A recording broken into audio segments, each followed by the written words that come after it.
Dennis, we've known one another for over 40 years. Together, we've done a lot of business. That included some very crazy times.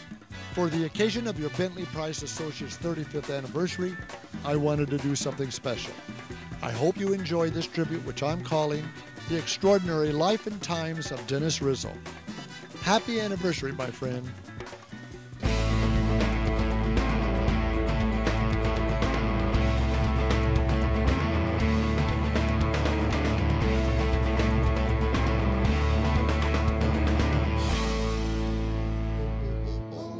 Let's start on the streets of Brooklyn. You and your brother Paulie grew up in New York in the 50s and early 60s.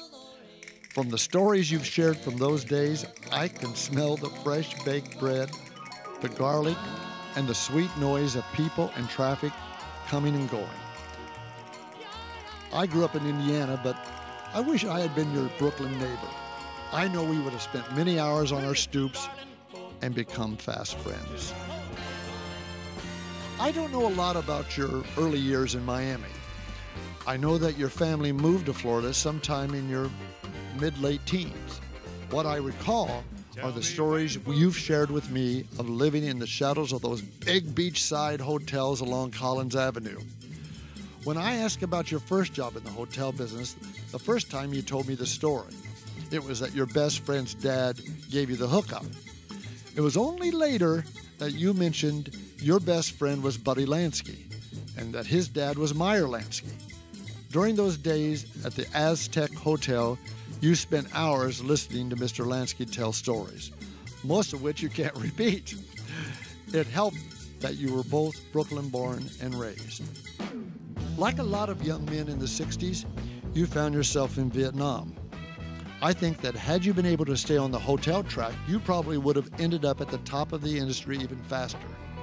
But I also know you credit your training in the Marines as having had a great influence on your penchant for discipline and procedures.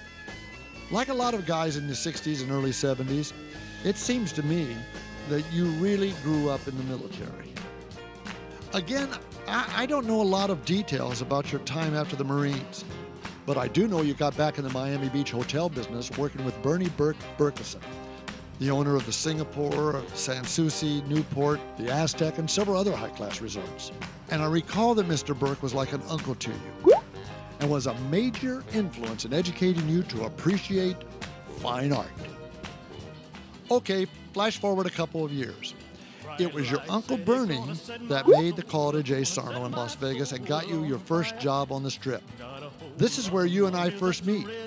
As you've told me, you don't remember that night. But you made an impression on me.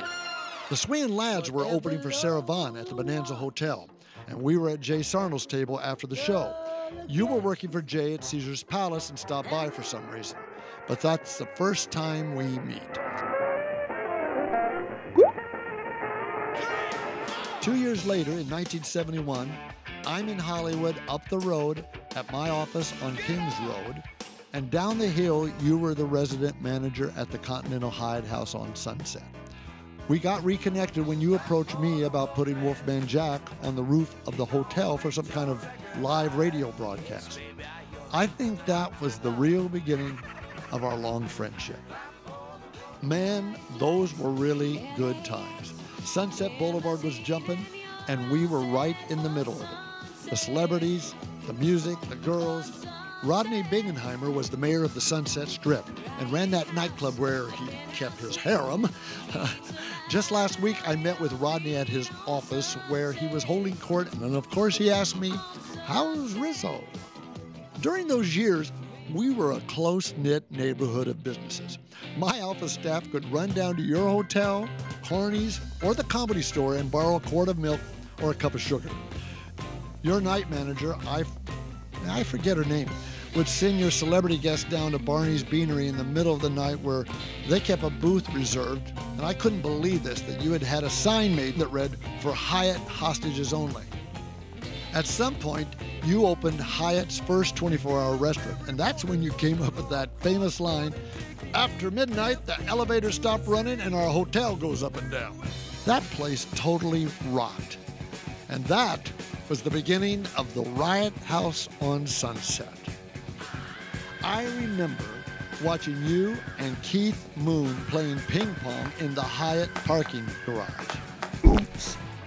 Lolly Vegas from Redbone died last year, but you know his passing brought memories of happier times when Lolly would drag you to those poker games all the way to the Normandy Casino in Gardena. Some of my fondest memories are when we would congregate late at night in that back section of your hotel's restaurant. I especially remember Elmer Valentine, owner of the Whiskey, and all those amazing comedians hanging out with us after the Comedy Store closed. At the first of the year, you were promoted to general manager of the Beverly Rodeo Hyatt, and you brought many of your film and recording artist guests with you, including your concept of combining a rap party and a movie premiere promotion at the same hotel. Great stuff. By summer 1973, the Almeida brothers walked into the Beverly Rodeo Hyatt and recruited you to be the general manager of their San Diego LeBaron Hotel, then moved you to their new multi-million-dollar LeBaron property right next to Knott's Berry Farm in Buena Park.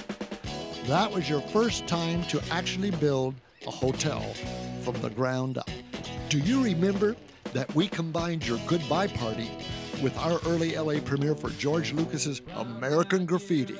Lonnie Napier sent me his photos from that night. The cast, crew, Wolf, and your Rodeo staff over the years, as you can imagine, always recall this particular party. You were in your mid-20s. I was in my... Well, never mind. I'm happy that you and Wolf, two boys from Brooklyn, became such close friends after the American Graffiti party, because it set all of us up for some great times in later years. Wolf once said to me, "Dennis Rizzo is a guy who knows how to make everyone feel like they're the most important person in the room." My God, that one sounded like Wolf. Dennis, Wolfman was right. You really are the ultimate host, which has given me an appreciation for what a VIP hospitality experience is really supposed to be.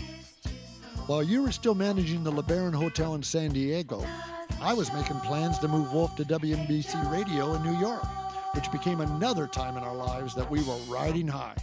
I asked you to get involved, and you said yes. In fact, I negotiated Wolf's contract with Perry Bascom from New York at your hotel, and you were there for the signing. Okay, here's a vignette for you. You, me, and Wolf arrive at LaGuardia and jump in our limo to head into the city. All I can think about is checking into our hotel and getting calls made. But you and Wolf decide we're going to Brooklyn to cruise the old neighborhoods. Honestly, I think that was very cool. We sat in that limo on some side street, eating Nathan's hot dogs, drinking Dr. Brown's, and listening to some Latin music station on the radio. It was another very special experience and one of those moments in time you want to keep forever. Now, let's talk about my client, Joe Gerlach. You remember Joe, the guy who jumped off buildings into a sponge? Sure you do.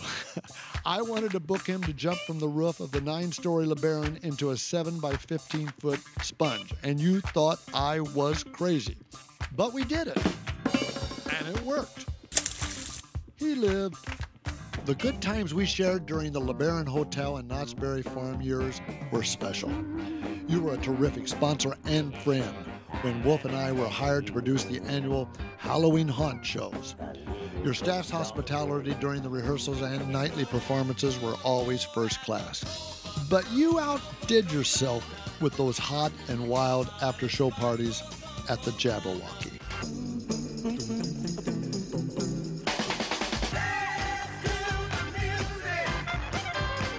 Over the next few years, you continued to build your reputation, your bona fides, and then you went out on your own. Dennis, knowing how well you were doing working for the big guys in the hospitality industry, I wondered why you would want to go solo. But over time, I grew to understand that you wanted to be one of those guys that give people a boost when you think they have what it takes. Remember the first time I asked you, who are these guys, Bentley and Price? And you said, they're just two names I made up that sounded impressive. Well, after 35 years of success, you have managed to build Bentley Price Associates into one of the leading executive search firms in the hospitality industry. Everything you do is class. You treat everyone like a big VIP, and who else these days still uses honest-to-God, real steel embossed letterhead? Nobody but you, Dennis. But that's how you roll. When you moved your company into a stable on a ranch in the Santa Ynez Valley, I'm wondering what the hell is he thinking? But you know, Dennis, I think you found the perfect mix of business and pleasure, and I envy you. The idea that you took flying lessons so that you could commute in and out of LA for business is classic Rizzo. When I drive up for your guys' night out get-togethers, I can see that you have permanently settled in Santa Ynez Valley and made a lot of friends. It's a blast for me to hang out with you and your buddies, eat food that's not on my diet.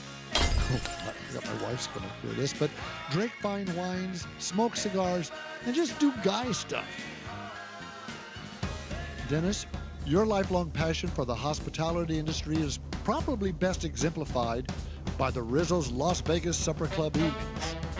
Your movie-themed dining and entertainment events prepared by renowned executive chefs are legendary and obviously brings you a great deal of joy. I personally admired your idea of a floating nightclub, which allowed Rizzo's Supper Club to pay homage to yesterday's glamorous clubs so that they could live again. And that, my friend, is pretty cool. Now, direct from the Don Kelly Home Video Library are some highlights from the Bentley Price Associates 30th Anniversary Celebration.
Dennis, I've never put so much time into doing a video production and had so much enjoyment producing it.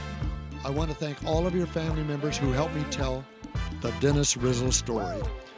But I'm especially grateful to your late mother, Jean, for providing me with several hours of cassette recordings of her memories about life with her two sons. Well, there it is, in words and pictures, the extraordinary life and times of Dennis Rizzo. You have had such an amazing journey. For the continued success of Bentley Price Associates, to your health, and the many new adventures we've yet to experience.